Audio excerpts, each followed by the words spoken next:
اهلا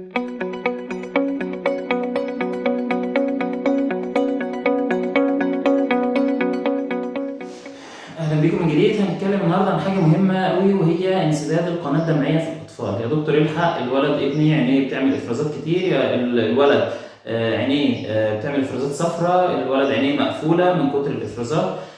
كل ده بيبقى موجود في السن الصغير، بالذات في الفتره الاولانيه اول كام شهر. خلاص، ده بيبقى نتيجه حاجه اسمها انسداد للقناه الدمعيه. خلاص، طيب علاجه ازاي او نشتغل معاه ازاي؟ اهم حاجه الام تسلك القناه الدمعيه دي. هتسلكها ازاي؟ هو التسليك بمانوال بايديها عادي، ان هي بتيجي بصباعها الصغير دوت وتضغط على القناه الدمعيه هنا ناحيه الانف كده، بتضغط لفوق وترجع، وهي ما بتضغطش عادي، تضغط لفوق وترجع ما بتضغطش.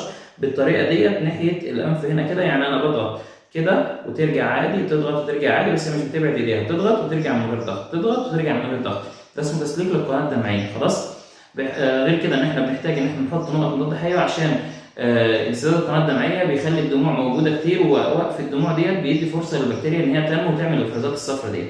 فبنحط نقط مضاد حيوي زي نقط اسمها موكسي فلوكس مثلا، تحط نقطتين كل 8 ساعات لمده مثلا 3 ايام 4 ايام، ممكن توصل معايا لحد اسبوع.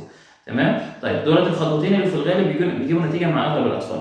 ممكن تحصل في عين واحده، ممكن في العينين، ده بس في الغالب بيبقى الطفل بيعدي بالمرحله ديت وان هو بيحصل انسداد في القناه الدمعيه. طيب نفع الخطوتين دول تمام؟ ما نفعش ممكن نعمل كمادات دافيه على العين بتساعد القناه الدمعيه ان هي تفتح.